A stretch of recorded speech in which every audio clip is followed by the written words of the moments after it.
following the murder of George Floyd was even more difficult. And they did so, I think, above and beyond the call of duty. And I want to thank them for doing that on behalf of the whole prosecution staff. I want to thank the family, the loved ones, the friends of George Floyd. They have been through so much more than families involved in murder cases. He's right. It's a fraternity you don't want to be part of. But they've been through so much more because of the pandemic and because of security, safety precautions that we've had to take. They have been through a lot. At a time when they try to grieve, like everybody does for the loss of someone, they are going through so much more. And I want to thank them, all of them, the family. The court saw a testimony from Florence Floyd, Courtney Ross. These are people who are trying to deal with their loss, but they have to do it in a very public way and under very trying circumstances through no fault of their own. So I thank them. They have all been models of grace and understanding. And it's really remarkable, quite frankly. I'll, I think, come back to them again in a little bit. Your Honor, we have submitted a sentencing brief. I will incorporate that. I guess I would incorporate my comments today into that memo. But I do think there are things that I want to bring out today in my arguments. For hundreds of years, the court had discretion in sentencing. It was the trial court's decision on what a sentence should be. The recognition that the trial court sat through the trial, watched the evidence, and saw how it affected people, informed of the court's discretion. When the legislature passed the guidelines, in a legitimate attempt to try and even out sentences, they defined certain presumptive sentences, as we all know, for typical crimes. For each crime, the typical crime. But they did not remove discretion for sentencing judges. They recognized that nobody is better suited to decide whether this is the typical case represented by that guideline's presumptive sentence, or if there are reasons why this is worse than that. And the guideline still gives this court discretion when there are aggravating factors to give a more serious sentence than what the guideline's presumption calls for. And as you know, we are asking you to do that today. As this court found, there are 4 aggravating factors that we have identified. They go beyond a list of just what those factors are. We have not just done our homework and found a list. The court made good findings, detailed findings about those factors, and we think they justify a greatly increased sentence. This is not the typical second-degree unintentional murder. The Supreme Court in our state has said that, and very recently, even one aggravating factor is sufficient to go twice the top of the range. Here we have 4. The first one that the court found is an abusive position of trust and authority. And the court specifically found that when Mr. Chauvin was acting as a police officer, he had a position of trust and authority. That is certainly true. We trust police officers. We trust them when we need help. We call them for help. We trust that they're going to take care of the problems that they are assigned to deal with, right? We trust them. We also give them great authority. We give them great power.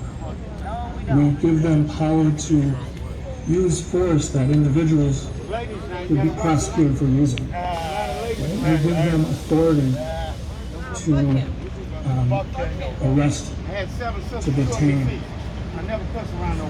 And with great power, of course, comes great responsibility. So they're not sent out there by themselves to do this. They're given substantial training. This court saw all of that through the trial, in general and in specific to Mr. Chauvin and the other 3 officers. They're given training on the use of force, the proportional use of force. The force used has to be warranted by the threat. We're given training on de-escalation because we recognize that police officers are called in when people are not having their best day, when people might be affected by mental illness, drug abuse, any number of issues. They're just having a bad day, and they're trained for that, and should be. And they're taught how to use that to de-escalate and control a situation. They're taught medical intervention. They're taught to provide medical attention to people who need it. Being a police officer is a difficult job. We ask a lot of them.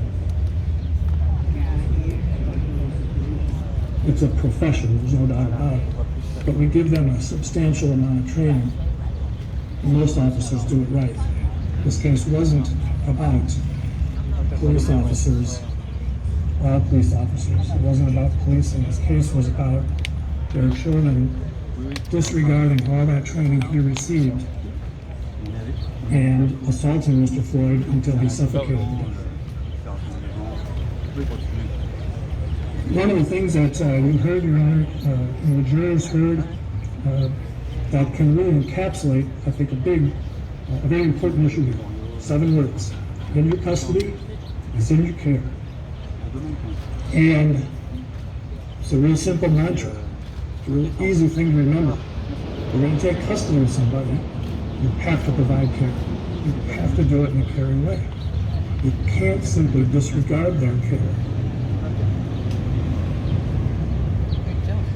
Mr. Chauvin abused his position of trust and authority as a police officer by doing just that, just disregarding all his training. It was an abuse of that because what did he decide to do? We often are forced in this criminal justice system to infer people's state of mind by their conduct and their statements. What was Derek Chauvin's end game here? What was the plan? It seems apparent the plan was hold him down until we can dump him in an ambulance and no longer have him be our problem. Recall he said to Charles McMillan, he's a big guy, might be on something. That's it. He held Mr. Floyd down as Mr. Floyd begged for his life. He had the other officers help in that regard. And rather than doing the simple expedient of putting him on his side, he said, yeah, He was dismissive to that duty of care.